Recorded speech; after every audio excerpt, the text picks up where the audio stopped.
People think miracles always arrive with sleigh bells, sparkling lights, and a man in a red suit.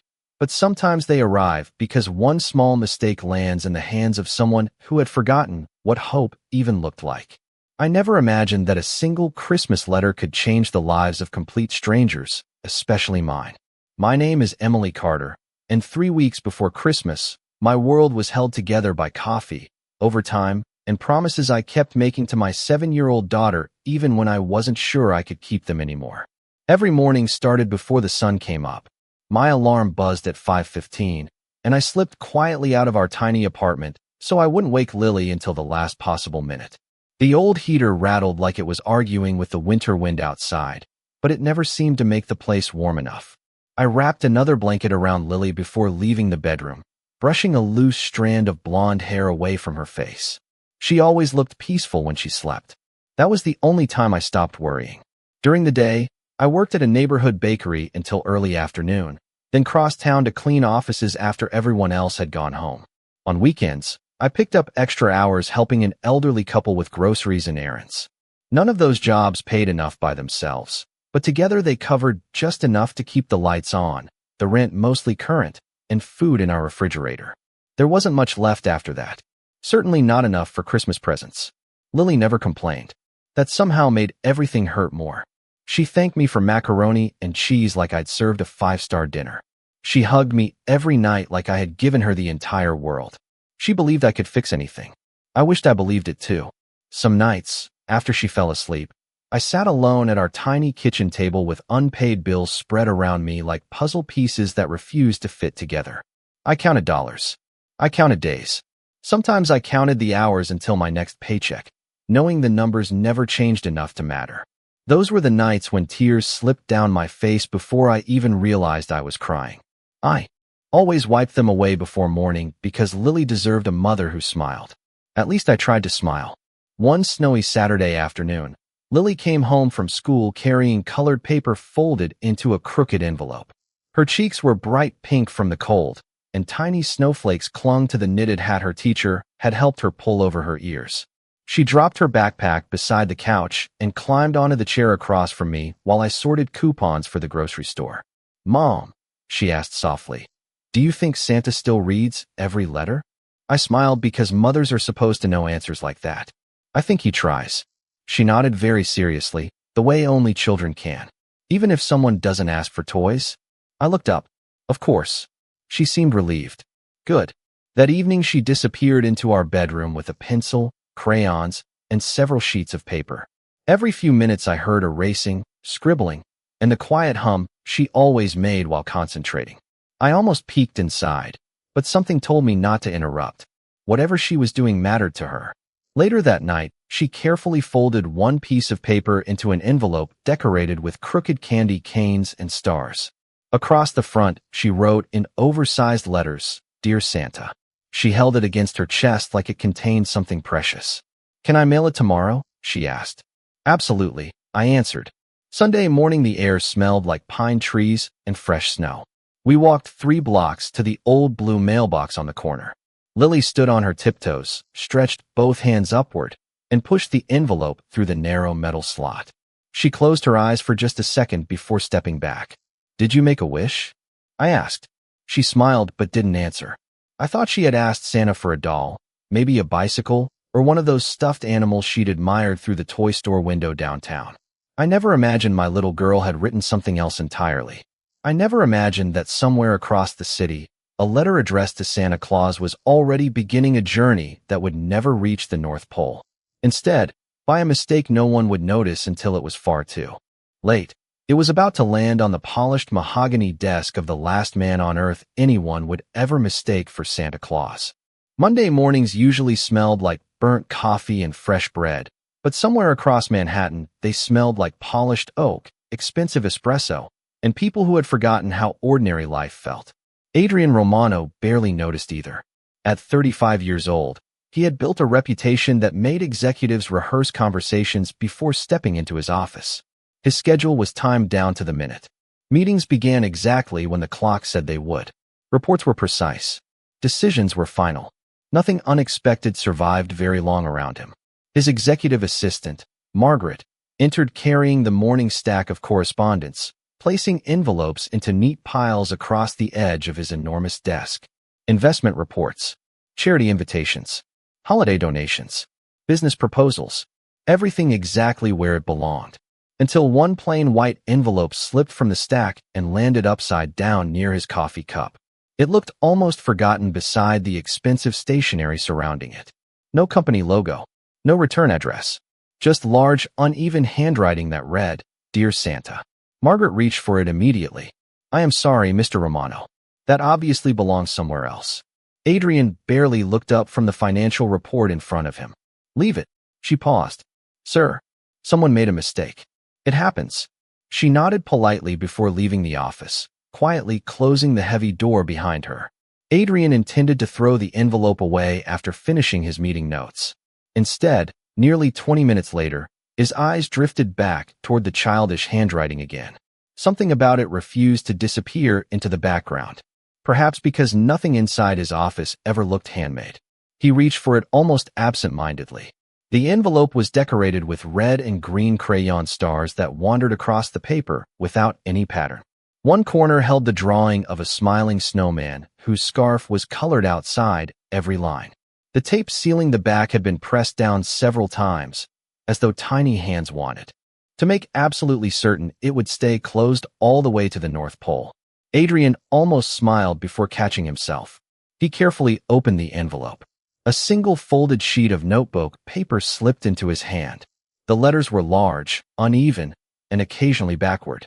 "Dear Santa, I know you are busy because lots of kids want presents. I do not need toys this year. I still have my teddy bear. My mommy cries when she thinks I am asleep. I hear her in the kitchen. She says everything will be okay, but I know she is scared. Can you please help her smile again? I think she forgot how. If you have extra magic, maybe give her one day where she does not have to work so much. Love, Lily Carter, age 7. Adrian finished reading, but did not lower the page. The office remained completely silent except for the soft ticking of the antique clock mounted above the fireplace. He read the letter again, then a third time. There were no requests for dolls, no bicycles, no video games, not even candy. Just a little girl asking someone she had never met to fix her mother's sadness. He leaned back slowly, staring toward the snow drifting beyond the floor-to-ceiling windows. A memory surfaced without permission. He was 8 years old again, standing halfway down the staircase of his childhood home, listening as his own mother quietly cried after believing everyone had gone to bed. She had smiled every morning too. He remembered that now. Children always noticed more than adults believed. A knock interrupted his thoughts.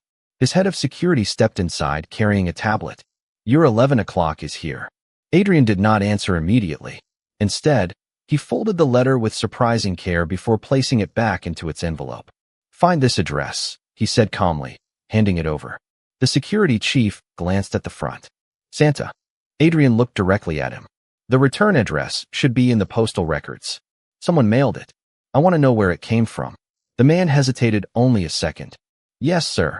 After the door closed again, Adrian stood beside the window overlooking the city. Thousands of people hurried along frozen sidewalks below, each carrying invisible burdens that nobody else noticed. Usually he viewed them as numbers, markets, neighborhoods, businesses. Today, one apartment somewhere among those endless streets belonged to a little girl who believed Christmas magic was the only thing left that could save her mother.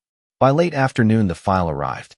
Emily Carter, 29 years old, 2 jobs during the week, a third on weekends. Single mother, no criminal record, no lawsuits, no financial fraud, just overdue medical bills, rising rent, and a work schedule that would exhaust almost anyone. Adrian closed the folder without saying a word. For reasons he could not yet explain, the letter no longer felt like a delivery mistake. It felt like a responsibility that had quietly arrived on his desk wearing crooked candy canes drawn by a child who still believed somebody, somewhere, would listen. The first time Adrian saw Emily Carter, she was standing behind the counter of a neighborhood bakery before sunrise, wearing a faded green apron dusted with flour and offering every customer the same warm smile, whether they ordered a single muffin or enough pastries for an office meeting. He remained inside a black sedan parked across the street, unnoticed behind lightly tinted windows as commuters hurried through the icy December morning with paper cups warming their hands. His security chief stood beside the open passenger door. "She has been here since 5:30, he said quietly. "She leaves at 1:15 every weekday, then takes the subway across town." Adrian nodded without answering. Through the bakery window, he watched Emily kneel beside an elderly man struggling with his cane. She carried his coffee to a table before returning behind the register. 5 minutes later, she slipped an extra cinnamon roll into the old man's bag when she thought nobody was watching. The receipt showed only the coffee. She paid for the pastry herself. Adrian noticed because he always noticed details. He had spent years building a life where success depended on recognizing what everyone else overlooked. Yet somehow that simple act lingered longer than million-dollar negotiations ever had. "Has she accepted assistance from anyone?" he asked. "No, sir. 2 local charities offered grocery vouchers this year." She politely declined both. "Why?" According to the volunteers, she said there were families who needed them more. Adrian looked back toward the bakery window. Emily laughed gently at something a little boy said while handing him a cookie decorated like a snowflake. There was no sign of the woman described in Lily's letter. No tears. No fear. Just kindness that somehow survived exhaustion. "What happens after this?" Adrian asked. "Office cleaning job until 7 in the evening. Saturdays she assists an elderly couple. Sundays she is usually with her daughter." Adrian remained silent as Emily removed her apron and wrapped a thick scarf around her neck before stepping outside into the bitter cold. She carried a lunch bag that looked almost empty and paused only long enough to zip her winter coat before disappearing toward the subway entrance with the steady pace of someone who could not afford to waste a single minute. "Follow from a distance," Adrian said. No contact. The afternoon passed exactly as the report had predicted. Emily cleaned conference rooms where employees earned more in bonuses than she made in a year. She vacuumed hallways after everyone else had gone home. She smiled at security guards, thanked maintenance workers for holding elevators, and never once complained even when one of the cleaning carts lost a wheel and slowed her down. By the time she returned to her apartment building, the December sky had already turned dark. Adrian arrived several minutes later, remaining inside the car parked half a block away. The neighborhood was quiet, decorated with simple strings of holiday lights hanging from balconies and windows. Children laughed somewhere nearby as they built a snowman beneath a street lamp. Emily climbed the front steps carrying 2 grocery bags and stopped when the apartment door suddenly opened. A little girl burst outside wearing mismatched mittens and nearly tripped over the welcome mat in her excitement. "Mommy!" Lily shouted, throwing her arms around her before Emily even reached the top step. Emily laughed, setting both grocery bags down so she could hug her daughter tightly. "Someone looks happy. Miss Parker helped us make Christmas ornaments today." Lily proudly held up a paper star covered with glitter that sparkled beneath the porch light. "It is beautiful," Emily whispered with complete sincerity, as though Lily had handed her something priceless. Adrian watched the little girl chatter nonstop, while Emily listened with absolute attention despite the obvious fatigue in her eyes. Neither of them noticed the cold. Neither seemed to care about anything except being together. After another minute, they disappeared inside, their apartment window glowing softly on the second floor. Through the curtains, Adrian could see the outline of a tiny Christmas tree standing near the window. It barely reached the height of the couch. Most of its decorations looked handmade. One branch leaned awkwardly to the side, yet Lily clapped happily as Emily plugged in the lights. The tree glowed with uneven colors that reflected across both of their faces. Adrian felt something unfamiliar settle quietly inside his chest. Respect. Not because Emily had endured hardship. He had met countless people facing difficult lives. What surprised him was that hardship had not made her bitter. She still gave away pastries she could barely afford. She still listened as though every child deserved her full attention. She still found reasons to smile, so her daughter could believe the world was gentler than it often was. As the apartment lights dimmed later that evening, Adrian remained looking toward the small window one final moment before speaking. "Cancel tomorrow morning's first meeting," he said. His security chief looked surprised. "Sir." Adrian kept his eyes on the glowing apartment. "If a 7-year-old still believes someone can answer her letter, then perhaps the least I can do is make certain she is not disappointed." The following morning arrived wrapped in gray skies and freezing rain that painted every sidewalk with a dull shimmer. Emily pulled her coat tighter as she hurried Lily toward school, one hand carrying a lunch bag and the other holding her daughter's mittened fingers. "Do not forget your spelling test," she reminded her with a smile. Lily grinned. "I studied with Mr. Whiskers." Emily laughed softly. "Your teddy bear is an excellent tutor. He says I will get every word right." Emily kissed the top of her daughter's head before watching her disappear through the front doors with dozens of other children carrying backpacks nearly as big as they were. She waited until Lily turned around one last time to wave. Only then did Emily head toward the subway, already calculating how many hours remained before she could see her daughter again. Across the street, Adrian watched the exchange from inside his car. It had become impossible to ignore one simple truth. Emily never looked at her phone while Lily was speaking. She never glanced at the clock. Even when she was clearly rushing to work, she gave her daughter complete attention.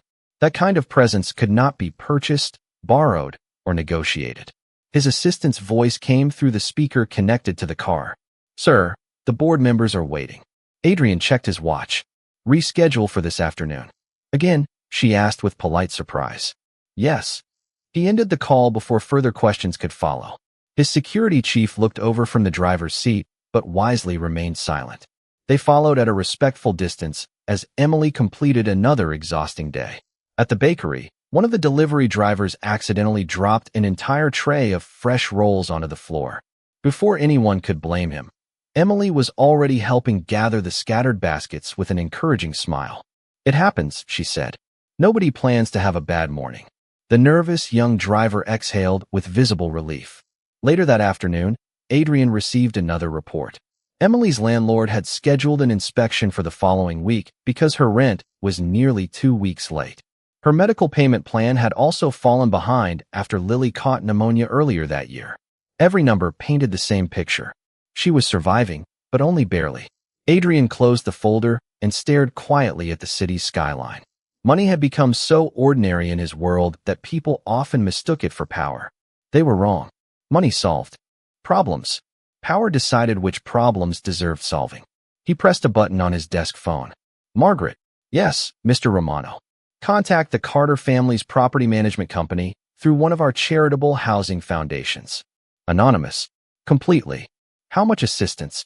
Adrian answered without hesitation. "Bring the account current through February." Margaret paused only briefly before replying. "Understood. And one more thing." "Yes, sir." No one contacts Emily directly. No letters. No phone calls. No recognition. She should never know. Adrian looked toward the folded Christmas letter resting inside his desk drawer. Not yet. Before noon the next day, the overdue rent had quietly disappeared from Emily's account under the name of a local housing assistance initiative. Meanwhile, a second call was placed to the pediatric clinic where Lily had been treated months earlier. The remaining balance was cleared through a holiday medical relief program funded by an anonymous donor. Every transaction appeared ordinary. Every detail looked completely legitimate. Adrian insisted upon it. That evening, Emily unlocked her apartment mailbox expecting another overdue notice. Instead, she found a single envelope from the property office. Her heartbeat quickened as she opened it while climbing the stairs. Halfway to the second floor, she stopped walking altogether. According to the letter, her account reflected a seasonal housing grant that covered the outstanding balance and reduced her next payment. She read the page twice before looking around the empty hallway, as though someone might suddenly explain the impossible. Inside the apartment, Lily sat coloring paper ornaments beside the tiny Christmas tree. "Mommy?" she asked after noticing the strange expression on Emily's face. Emily slowly set the letter on the kitchen table. "Sweetheart, I think something wonderful just happened." Lily climbed off the couch and hurried over. "Did Santa write back?" Emily smiled through eyes beginning to glisten. "No, honey." She gently touched her daughter's cheek. "But maybe someone heard us anyway." Lily looked toward the window where soft snow had begun falling once again. She smiled with complete confidence, the kind only children possess. "I told you Santa always finds a way." Miles away, Adrian stood alone beside the windows of his office, watching that same snowfall drift across Manhattan. For the first time in years, closing another business deal brought him no satisfaction at all. Instead, he found himself wondering whether a little girl somewhere across the city was smiling tonight, and he realized with quiet surprise that somehow, against every instinct he had ever trusted, that answer mattered more than anything waiting on his desk. The days leading up to Christmas settled into a quiet rhythm that felt almost too gentle to be real. Every morning, Emily still woke before dawn, still hurried through the cold with a paper cup of coffee that usually cooled before she had time to finish it, and still worked until her feet ached. The difference was not dramatic enough for anyone else to notice. It lived in tiny moments. She no longer stared at the kitchen table every night trying to decide which bill could wait another week. She slept an extra half hour because panic no longer pulled her awake before sunrise. Lily noticed immediately. Children always did. "You smile more now," she whispered one evening while they decorated gingerbread cookies at their tiny kitchen table. Emily brushed powdered sugar from Lily's nose and laughed. "Do I?" Lily nodded with complete certainty. "Your eyes smile too." Emily felt her heart tighten. She wanted to believe her daughter was right. Perhaps she was. At the bakery, customers seemed friendlier. Holiday music drifted softly from the old speakers near the ceiling, and even the endless trays of bread somehow felt lighter to carry. Her manager called her into the office just before lunch. Emily closed the door for a minute. She stepped inside, wondering whether something had gone wrong. Instead, her manager handed her a folder. "A downtown corporate client has been asking about someone reliable to manage hospitality services for executive meetings a few mornings each week. Better hours, better pay. They specifically requested someone with excellent references." Emily blinked. In surprise. "Me? You were the first person I thought of." She looked down at the paperwork, hardly believing the hourly rate printed across the page. It was nearly double what she earned now. I do not know what to say." Her manager smiled warmly. "Say yes before someone else does." Emily accepted the offer before she could overthink it. Walking home that evening, she found herself calculating possibilities instead of shortages. Maybe she could replace the old heater before next winter. Maybe Lily could finally join the weekend art class she had quietly admired for months. Maybe they could stop living one unexpected expense away from disaster. Across the city, Adrian listened as Margaret summarized the latest updates. She accepted the new position this morning. He nodded once. Good. She still believes the recommendation came from her bakery manager. Because it did. Margaret smiled knowingly. She had arranged everything through one of the company's partner organizations exactly as instructed, leaving no trace that Adrian had ever become involved. "There is something else," she added. "The elementary school is hosting a holiday festival this Friday evening. Lily is participating in the choir." Adrian remained focused on the file in front of him, but his hand stopped turning the page. "How many parents attend?" "Most families, according to the invitation." A long silence followed. Finally, he closed the folder. "Have a donation delivered to the school for new music equipment." Margaret waited. Anonymous. Adrian almost smiled. "You already know the answer." Friday arrived wrapped in soft snow that covered the school playground in white. Paper snowflakes decorated the cafeteria windows while volunteers arranged folding chairs inside the gymnasium. Emily sat near the middle row with her winter coat folded across her lap, holding a small disposable camera she had borrowed from a neighbor because she could not afford a newer one. When the children walked onto the stage wearing matching red scarves, Lily searched the audience until she spotted her mother. Her face lit up instantly. Emily raised one hand and waved. Hidden near the back of the auditorium, Adrian stood quietly beside an exit wearing a dark wool coat instead of his usual tailored suit. No one recognized him. No one paid attention as another anonymous donor watching a neighborhood school concert. He found Lily immediately. She sang every word with complete enthusiasm even when she occasionally forgot the melody. Between songs, she looked toward her mother again, smiling as though nothing else in the room mattered. Adrian followed her gaze. Emily never lowered the camera. She applauded first, laughed the loudest, and looked at her daughter with such unmistakable pride that the rest of the crowded gymnasium simply disappeared. For one brief moment, Adrian understood something no business meeting had ever taught him. Wealth could purchase almost anything except the expression on Emily's face as she watched her daughter sing. After the concert ended, families filled the hallway with laughter, wrapping scarves around excited children before stepping back into the snowy evening. Adrian turned to leave before anyone noticed him. As he reached the parking lot, he heard a familiar little voice behind him speaking to another child. "I think Santa is really busy," Lily said happily. "So sometimes he asks other people to help him."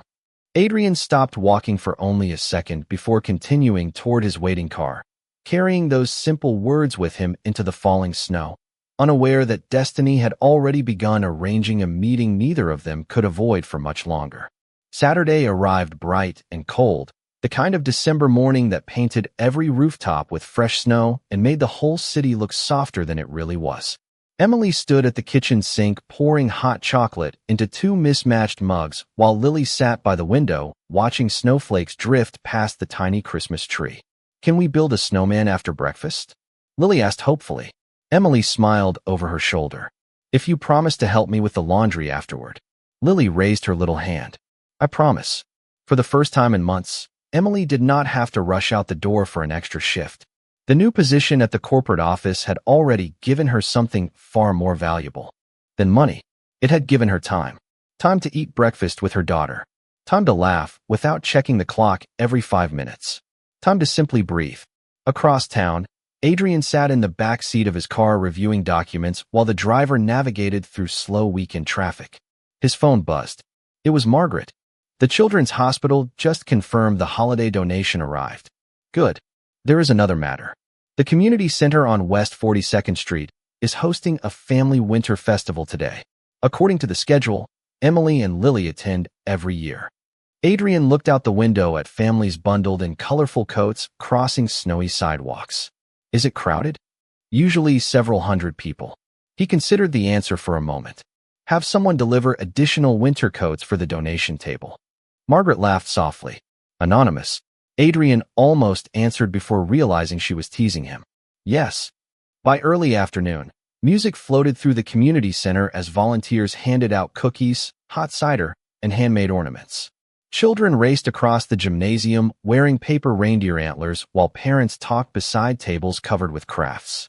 Emily helped Lily decorate a small wooden ornament shaped like a star.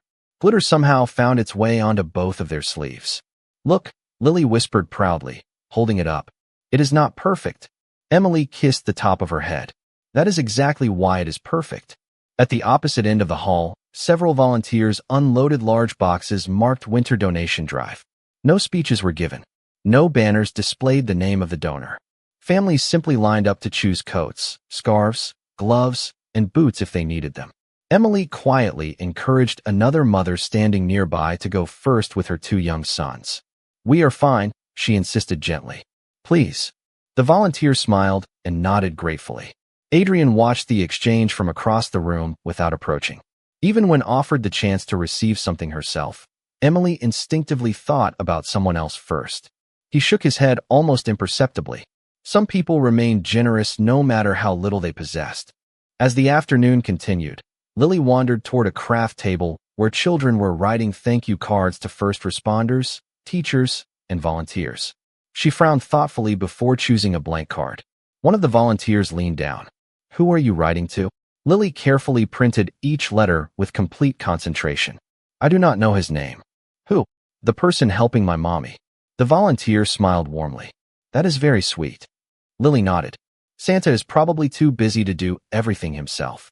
Adrian happened to be passing only a few feet away when he heard those words. His footsteps slowed. He could not see the card clearly, but he watched the little girl decorate it with tiny green Christmas trees and bright yellow stars before slipping it into a collection box. Something unexpectedly heavy settled inside his chest. He had spent years believing influence was measured by contracts, buildings, and bank accounts. Yet somehow the greatest gratitude he had ever received came from a child who did not even know he existed. As evening approached, families began leaving with paper bags full of crafts and tired children bundled against the cold. Emily held Lily's hand while balancing a small box of homemade cookies another volunteer had insisted they take home. Snow crunched beneath their boots as they started walking toward the subway station. Halfway down the block, Lily suddenly tugged on her mother's sleeve. "Mommy." "Yes. When I grow up, I want to help people the way somebody helped us." Emily stopped walking and knelt so they were eye to eye. "That is the best dream anyone could have." Lily wrapped her arms around her mother's neck. Across the street, Adrian quietly watched the embrace before stepping into his waiting car. He thought he had been protecting one small family from a distance. He did not realize they had already begun changing him in ways no one else ever had, and neither of them knew that before Christmas arrived, fate would finally bring their separate worlds together face to face. Christmas Eve arrived beneath a sky the color of silver, and the city seemed determined to believe that every impossible thing could happen before midnight. Emily finished her morning shift earlier than expected, tucked her scarf around her neck, and hurried toward Lily's school with a small paper bag holding 2 homemade sugar cookies they had baked together the night before. They were slightly uneven. The icing had spread farther than intended, and one snowflake had melted into something that looked more like a flower, but Lily had proudly declared them perfect. Emily smiled every time she remembered it. As she reached the school entrance, children poured through the front doors laughing and waving handmade holiday cards. Lily spotted her immediately and ran across the sidewalk, nearly losing her knitted hat along the way. "Mommy, guess what?" Emily laughed as she caught her daughter in a warm hug. "I think you were going to tell me anyway." Lily grinned. "Miss Parker said kindness is the best Christmas gift because it keeps growing after you give it away." Emily brushed a strand of blonde hair behind Lily's ear. "Your teacher sounds very wise." They began walking toward the subway station together, their footprints disappearing beneath fresh snow almost as quickly as they appeared.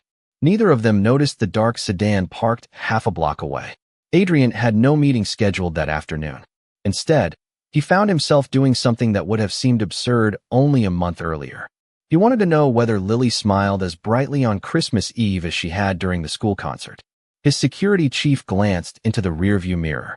"Sir, there is something you should know." Adrian lowered the folder resting on his lap. "Go on."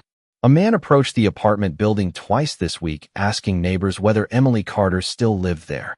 Adrian's expression remained calm, but his eyes sharpened. "Who is he?" "Daniel Brooks. According to public records, he is Lily's biological father." Adrian remained silent. The investigation continued. He has not had contact with them for over 3 years. There are no active custody proceedings, but several unpaid financial obligations appear under his name. Adrian looked through the windshield toward Emily and Lily as they stopped outside a small bookstore. Lily pressed both hands against the window, admiring a display of Christmas storybooks. Emily quietly checked the price tag inside before gently leading her daughter onward with an apologetic smile. Lily did not complain. She simply slipped her little hand back into her mother's. Adrian watched the exchange before speaking again. "Has he attempted to contact Emily directly?" "Not yet, but our team believes he may intend to." Adrian looked out at the falling snow. "Make sure they are safe." His security chief understood immediately. Discreetly. Always. Later that afternoon, Emily and Lily arrived home carrying only a loaf of bread, milk, and a small carton of eggs. It was not the extravagant Christmas dinner Lily's classmates had described, but together they transformed it into something joyful. They baked cinnamon toast, played old holiday music through a tiny radio with occasional bursts of static, and decorated the apartment with paper snowflakes taped to the walls. As evening settled over the city, someone knocked softly at the apartment door. Emily opened it cautiously. No one stood outside. Only a medium-sized cardboard box rested neatly on the welcome mat, with a simple white envelope attached. There was no signature.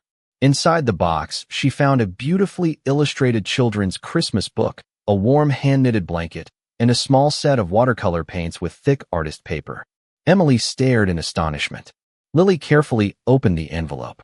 The card contained only one sentence typed in elegant lettering. "Every child deserves a Christmas filled with imagination." Emily looked up and down the empty hallway, but whoever had delivered the package was already gone. She smiled faintly before carrying everything inside. "Maybe it is from one of the community volunteers," she whispered. Lily hugged the watercolor set against her chest. "I think our Christmas helper knows I like to draw." Across the street, Adrian quietly watched the apartment lights through the gently falling snow. He had chosen the gifts himself after Margaret explained that children often remembered experiences and creativity longer than expensive toys. Watching Lily excitedly flip through the pages of the book from her living room window brought him a satisfaction no luxury purchase ever had. His phone vibrated. A short message appeared from his security chief. Daniel Brooks has entered the neighborhood. Adrian's eyes remained fixed on the softly glowing apartment window where Emily and Lily laughed together beside their tiny Christmas tree. Then he answered with calm certainty. Keep watching. No one is going to disturb their Christmas. Christmas morning arrived wrapped in fresh snow that covered the streets in quiet white, softening the noise of the city until everything felt almost magical. Emily woke before dawn out of habit, but for the first time in years, she did not feel the familiar weight pressing against her chest. The apartment was still small, the furniture still mismatched, and the heater still rattled every few minutes. Yet something inside those four walls had changed. Hope had returned little by little, quietly enough that she had not noticed it until now. She slipped into the living room and plugged in the tiny Christmas tree before starting breakfast. The colored lights reflected across the window as cinnamon filled the air from the toast warming inside the oven. A few minutes later, she heard quick footsteps racing across the hallway. Lily appeared wearing oversized pajamas covered with little snowflakes, her blonde hair sticking out in every direction. She stopped in front of the glowing tree and smiled so brightly that Emily felt tears gathering again. Only this time they were different. "Merry Christmas, Mommy." Emily opened her arms. "Merry Christmas, sweetheart." They spent the morning reading the illustrated Christmas book that had appeared on their doorstep the night before.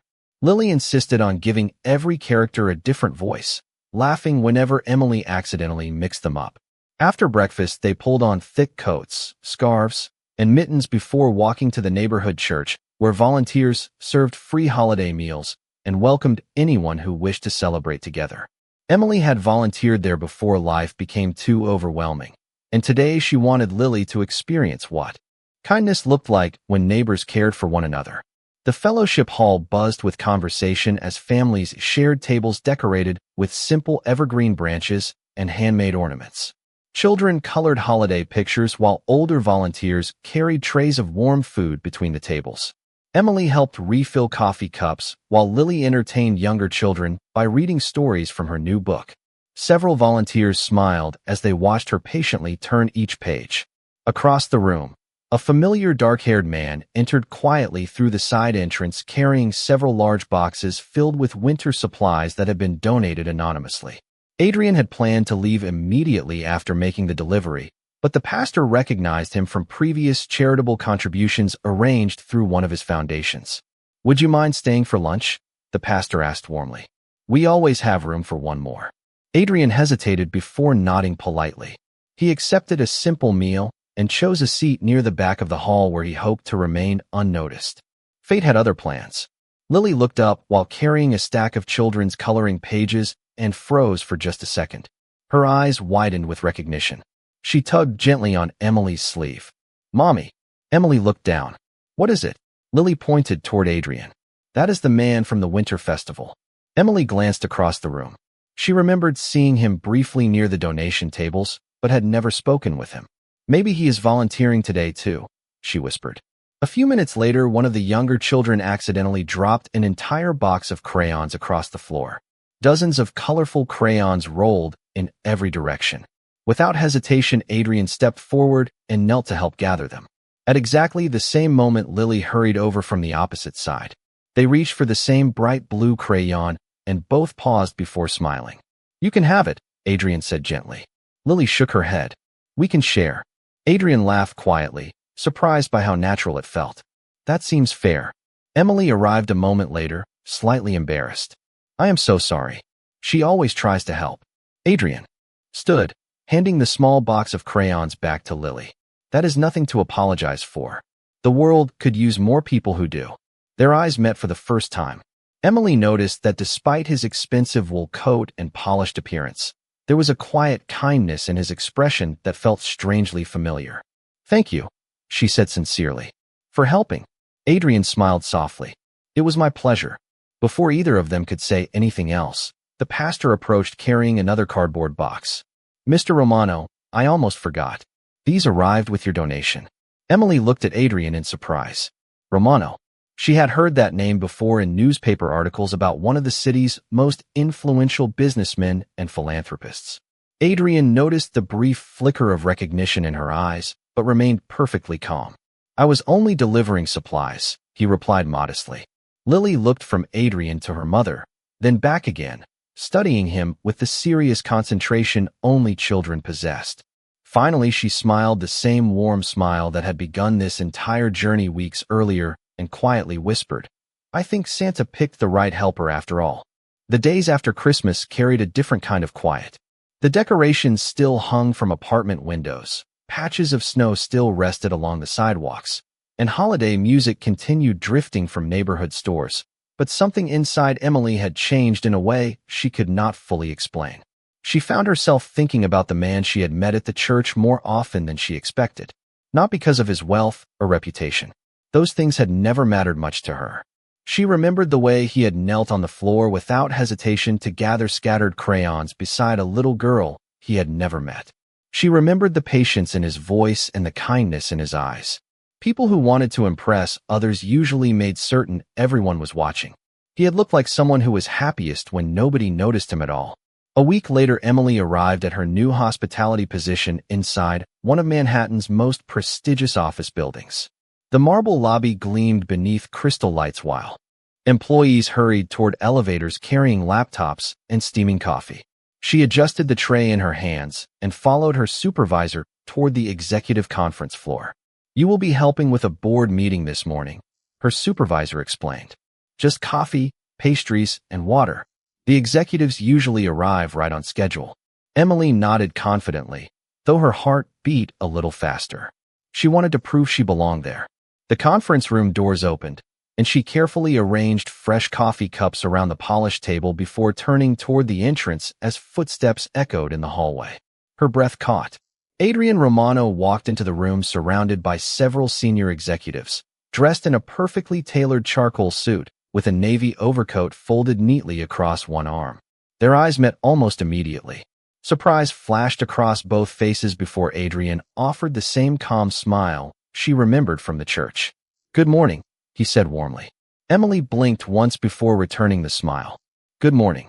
Neither of them mentioned the crayons. Neither mentioned Christmas. Somehow that made the moment feel even more genuine. Throughout the meeting, Adrian remained completely professional, discussing business with calm confidence while Emily quietly refreshed coffee and replaced empty water glasses. Yet each time she entered the room, she noticed something unusual. Unlike everyone else, Adrian always looked directly at the person speaking. He thanked employees by name. He listened more than he talked. The authority surrounding him came from quiet confidence rather than loud commands. When the meeting finally ended, Emily gathered the empty cups while the executives filtered toward the elevators. Adrian lingered near the conference room windows overlooking the snowy skyline. "Miss Carter." She looked up. "Yes. Thank you for your help today." She smiled politely. "It was only coffee." Adrian shook his head gently. "No, it was kindness. There is usually a difference." Emily laughed softly. "I suppose there is." Before she could return to collecting dishes, Adrian reached inside the leather portfolio resting beneath his arm and carefully removed a familiar white envelope. Time itself seemed to pause. Across the front, written in oversized, uneven letters, were the words, "Dear Santa." Emily stared at it without speaking. "This belongs to your daughter," Adrian said quietly. "It reached my office because of a sorting mistake at the mail distribution center."